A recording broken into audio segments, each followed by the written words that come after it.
Just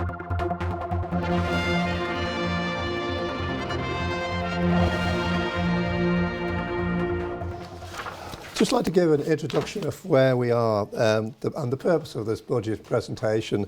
What I want to do is to give you an update on our current financial position, plus an update on our plan to rebalance the public finances, to highlight NHI and tax changes, and also to explain the changes in our budget due to the centralisation of some of our services. The local economy, whilst I am fully aware that it's a two-faced economy, the domestic-facing economy has come under pressure, but the externally facing economy has still been growing and growing quite strongly. Now, Treasury, as part of the budget process, does go out and talk to business leaders and various companies as well, and I've been supported very ably by my colleagues, Mr. Braidwood and Mr. Downey, and we got a very consistent message from all businesses that we spoke to. There is growth, there's still real growth in the economy, and we feel that the economy is growing by between 3 and 4% this year. Now, I'd just like to take a minute of your time to contrast that with what's happening elsewhere in the world. Over the last 5 years, the Isle of Man GDP has grown on average by 3.1% a year. Over the 5-year period, that's over 15%. If we contrast that to Jersey, Jersey's has been reducing by an average of 1.6% a year, and that's a compound reduction of 8%. Guernsey has been flatlining over that period. Unemployment is currently just under 1,200 at approximately 2.6%. Inflation is fairly stable, and we expect it to stay that way. And now the Isle of Man has grown to be arguably the biggest economy in the local or in the 3 Crown dependencies. With the reduction in interest rates, not unexpectedly, banking deposits are once again down. People are looking to other forms of investment to try and obtain a better return on their money. Now that has a two-pronged attack on our finances. It does reduce our customers, the members of the population's income, and that also reduces their tax liability. So our taxes do reduce as well. And also it means that more people are eligible for the personal allowance credit too. The UK economy is recovering quite strongly, and that helps us in 2 ways. It helps our exporters, but it also helps to inject a bit of more positive mood music into the island, because quite a lot of our people's views are ill-roll onto the survey form, and then somebody has to go through and categorise each item of expenditure. And if there's 50, 60 items on the till roll, form public opinion over here. One of the positive aspects is there's been an increase in activity at the land registry, and 2013 compared with 2012 has shown an increase of nearly 15% in the number of transactions there. Our medium-term strategy. The summary is we are still on track to rebalance the budget with a lower than expected deficit this year of 26 million, and we're still forecasting a deficit of 11 million for next year. Over the 3-year period, what we started out as saying we would need 92 million pounds to readjust, we think it's going to be approximately 89 million. This year, the budget deficit will be 26 million, set against the 31 million that we expected, and I'll give you a bit more clarity on the component parts of that later on. This year, government gross spending will decrease by just under 1%, and next year we expect it to be almost 4% below the rate of inflation, and that's, I would suggest, it's a very positive step.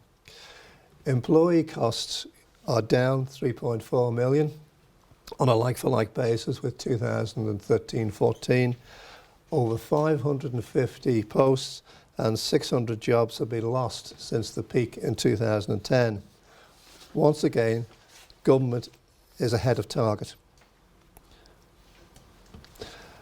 Now, in 2009, we estimated that at this point in time, the green line would represent the growth in our net expenditure. So it would take it at this point to approximately 620 million. Actually, the red was our forecast last year in last year's budget. We thought at this point our net expenditure would be fractionally higher. It's actually lower than we expected. So we are, once again, somewhat ahead of our budget. We saved 120 million, but the work is becoming more and more difficult, with difficult decisions for us all. So we're on plan to rebalance, but the rebalancing has been done on a gradual basis so that we've helped to maintain confidence in the economy. It hasn't been a slash and burn.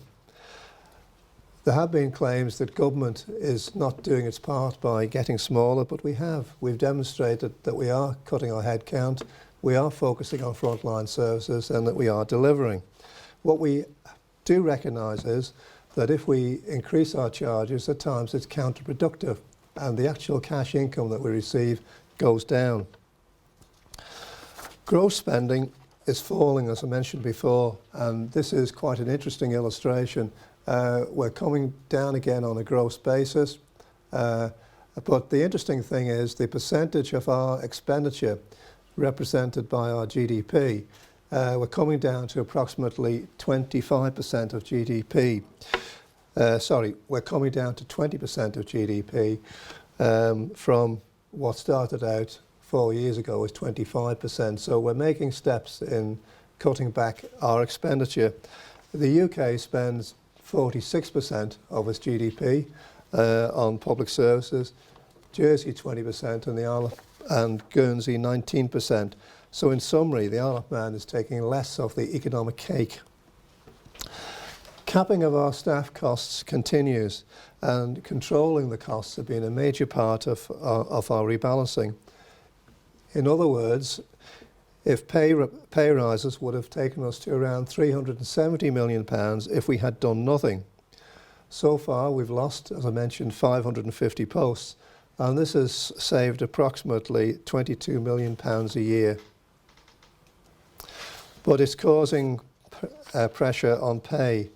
Pay rises in the public sector have been about 90% of those in the private sector over the last 8 years. We are determined to control them, but we also have to recognise that if we're to attract the staff that we need to deliver frontline services, we will have to be competitive.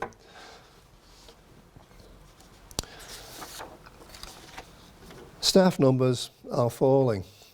The blue lines are where we expected to be. The green line is where we are now, and you'll pick it up that at this particular point we're approximately 100 staff less than we expected at this moment in time. So the speed of reductions is accelerating, and once again we're ahead of target. Now, I did promise I'd give more clarity on our current year forecasts. The forecasts are positive. We expect income to be up £2 million on plan. Income tax is around £2 million ahead due to higher personal and corporate tax. Spending will be approximately £3 million below budget. £1 million of that is from reduced expenditure on child benefit, and there's another £1 million elsewhere in the Department of Social Care, and the other departments make up the balance. So overall, the deficit for this year will be £5 million lower at £26 million. In future, this next year, we're expecting that there will be a further drawdown from reserves of £11 million, and then the following 2 years we expect that there'll be no further need for a drawdown from our reserves. So in total, over the 3-year period, we expect £89 million. So once again, we're ahead of target. We will deliver on our promises, but we have to acknowledge that considerably more work needs to be done. Now, these are the departmental estimates. I'd just like to mention a couple of figures to you. The Department of Health and Social Care, that's had an increase of 2%. In addition to that, we're setting up a separate reserve for Nobles Hospital because we acknowledge that there will be some cost implications coming out of the current review at Nobles. So we're setting funds aside to deal with that. That's an additional £2.1 million. When you have a look at the headline, you think that the Department of Economic Development has suffered quite a substantial reduction of 5.6%. Actually, the cash that they have available to spend will be greater because we expect that the registries, the shipping and the aircraft registries, will generate more income, so they'll be allowed to keep part of that income going forward. And that will help them with their economic initiatives. What I'd also like to highlight is the challenge that's going to face the Department of Infrastructure, a 5 million or 10% reduction. Now, quite a few back office functions are being consolidated in the Department of Infrastructure, and they're being tasked with driving out very significant costs. There's been 350 staff affected by this, so we are looking for £5 million of cost savings, and that's going to be a challenge. The other costs, which you sharp-eyed people will pick up, is increase of 7.1%. That's due to an increase in employee pensions. Oops, I've gone the wrong way. I need to go forward in this life, don't I? Priorities and efficiencies. This year, instead of just actually having a look at each department, the Council of Ministers considered all our priorities cross departments, and through that we prioritised the gross expenditure of 926 million. The support functions were deemed to be the lowest priority, and targets were set to merge our back office functions, as it were, and to save money from these. We didn't do this from a political dogma point of view, but to protect frontline service provision.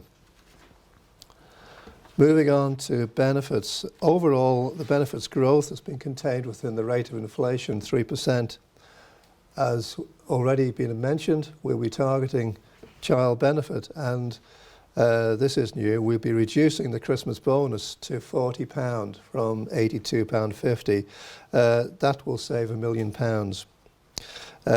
There'll be further changes to universal benefits, which are essential if we are to position the Isle of Man to deal with the further challenges in the medium term.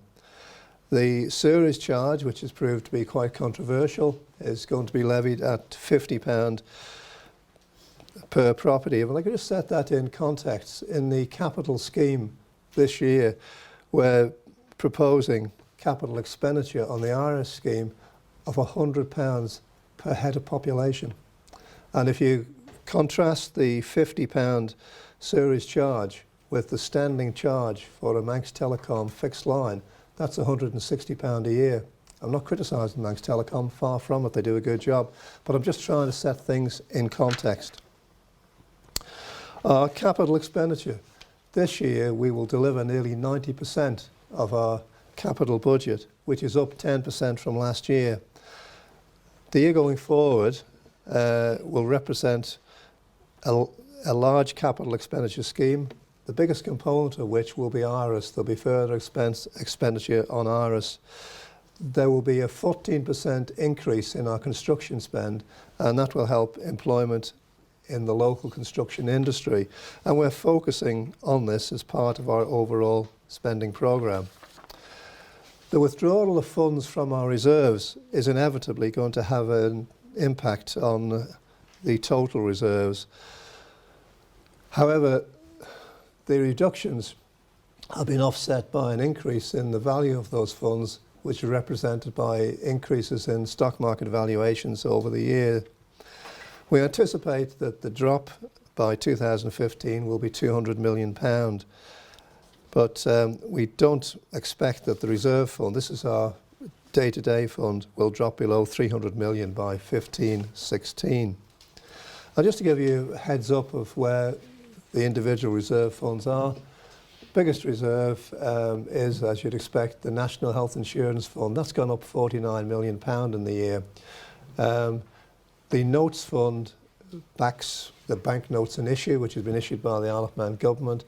and the public service pension fund, public sector pensions is 254 million. That's actually gone up 8 million, and it's some 20 million ahead of where we thought we'd be when the public sector pension scheme was reorganised in 2007.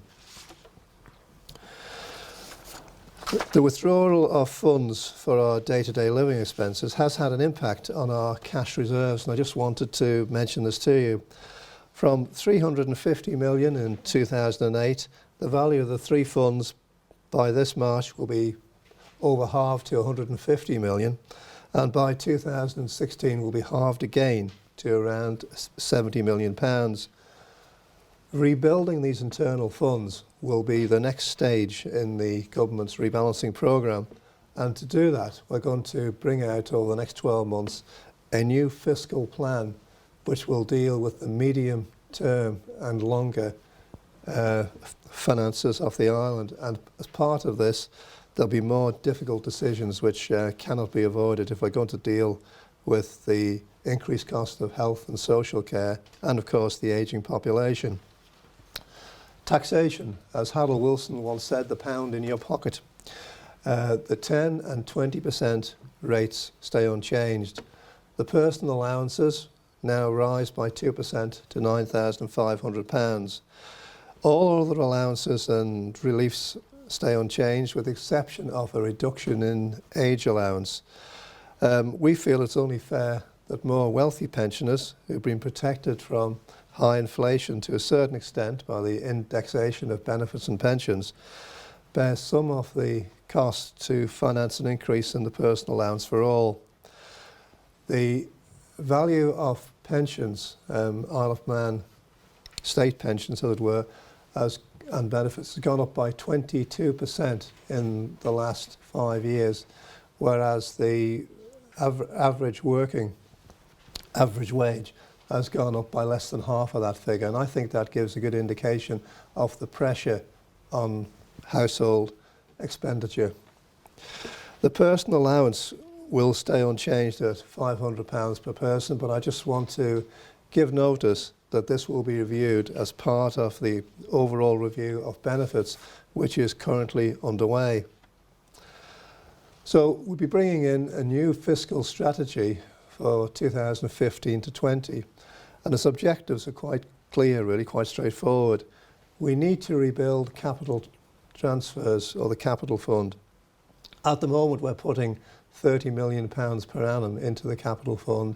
We need between 50 and 60 million pounds a year going into that fund to maintain our infrastructure. We need to reduce the reliance on internal funds, and some of them, for example, the insurance fund, is being used to pay our day-to-day living expenses. So we need to move those back into our revenue budgets. In summary, we're still on plan, and we expect to rebalance by 2015-16. We need to resolve the VAT arrangements to enable us to plan further ahead on a longer-term basis. And once we have the VAT arrangements resolved, we'll be able to get into more detailed work on the new fiscal plan. But our focus is on the vulnerable and how do we protect the vulnerable. But this budget has been as part of the government's programme to promote growth, and it's an integral part of delivering on the three core objectives of government.